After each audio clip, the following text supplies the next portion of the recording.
ఓం నమః శివాయ. ఓం నమో నారాయణాయ.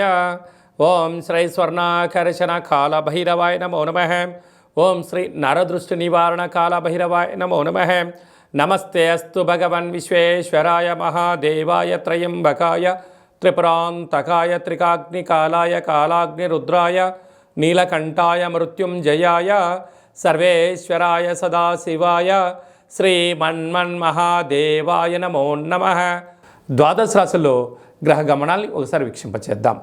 మేషరాశిలో గురు సంచార స్థితి, కన్యరాశిలో కేతు సంచార స్థితి, మకర రాశిలో కుజుడు మరియు శుక్ర సంచార స్థితి, కుంభరాశిలో రవి బుధాదిత్య రాజయోగము మరియు శనేశ్వర స్వామివారి యొక్క సంచార స్థితి.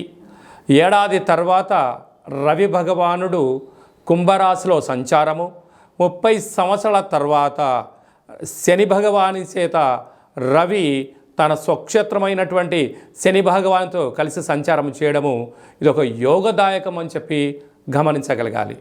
అలాగనే మీనరాశిలో రాహు సంచార స్థితితో ద్వాదశ రాశుల్లో గ్రహ గమనాలు ఈ విధంగా ఉన్నాయి. తులారాశి వారు మహాశివరాత్రి పండగ సందర్భంగా ఆదివారం అమావాస్య సందర్భంగా ఎలాంటి విధి విధానాలు పాటించాలో ఈ వీడియోలో సవివరంగా సంపూర్ణంగా తెలుసుకుందాం. తులారాశిలో ఏ నక్షత్రాలు వస్తాయనగా చిత్తా నక్షత్రంలోని 3వ పాదం, 4వ పాదం, స్వాతి నక్షత్రంలోని 4 పాదాలు, విశాఖ నక్షత్రంలోని 1, 2, 3 పాదములు కలిపితే తులారాశి. చాలామందికి పుట్టినటువంటి కాల సమయంలో డేటా ఆఫ్ బర్త్లు లేనటువంటి కారణం వలన పేరు యొక్క మొదటి అక్షరాన్ని అనుసరిస్తూ ఆ రాశిని తెలుసుకునే ప్రయత్నం చేద్దాం.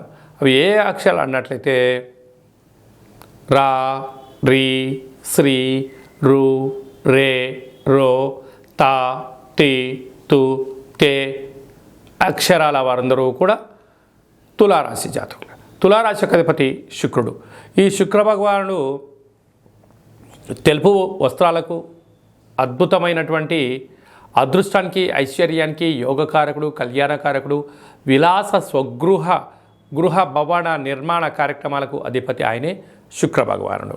వీరికి అర్ధాష్టమ కుజుడు, అర్ధాష్టమ శుక్రుడు, పంచమంలో రవి బుధ శని, 6వ స్థానంలో రాహు, 7వ స్థానంలో గురువు, వ్యయంలో లాభంలో విశేషమైనటువంటి కేతు ఉండడం వలన చిన్న చిన్న విషయాలలో ఆచితూచి నిర్ణయం తీసుకోవడం, చాలా సున్నితమైన స్వభావం కలిగి ఉండడం, ఏదైనా ఒక పని చేసేటప్పుడు నిర్దిష్టమైన సమయ సందర్భాలను నిర్దేశించుకొని ఒక ప్రణాళికాబద్ధంగా ముందుకు వెళ్ళడంలో తులారాశి జాతకులు ముందు వరుసలో ఉంటారు.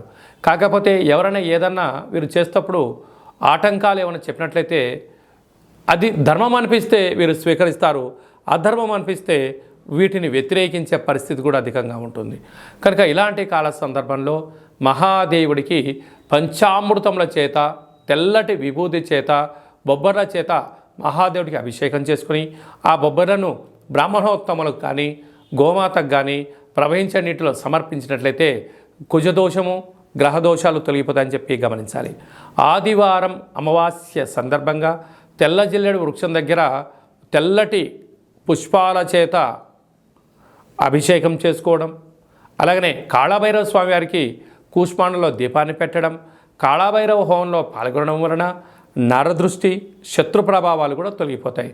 అలాగనే స్వయం వృత్తులు, సేవారంగాలు, సాఫ్ట్వేర్లు, హార్డ్వేర్లు, ట్విట్టరు, ఫేస్బుక్లను మెయింటెనెన్స్ చేసేటువంటి వారందరూ కూడా ఓపిక, పట్టుదల అవసరం. భవన నిర్మాణ కార్యక్రమాలు చేసేవారు, వ్యవసాయ సోదరీమణులకు చాలా యోగదాయకం అని చెప్పి గమనించాలి. అందరిపైన మహాదేవుడి యొక్క ఆశీర్వాదాలను కోరుకుంటూ ఆశీర్వచనం. సర్వమంగళ మాంగళ్యే శివే సర్వార్థి సాధికే శరణ్యే త్రయంబకే దేవి నారాయణి నమోస్తుతే. హరి ఓం. శతమానం భవతి శతాయు పురుష సతేంద్రియ ఆయుష్యేవేంద్రియే ప్రతిష్టతి. ధనం ధాన్యం బహుపుత్రలాభం శత సంవత్సరం దీర్ఘమాయు. సర్వే జనా సుఖినో భవంతు.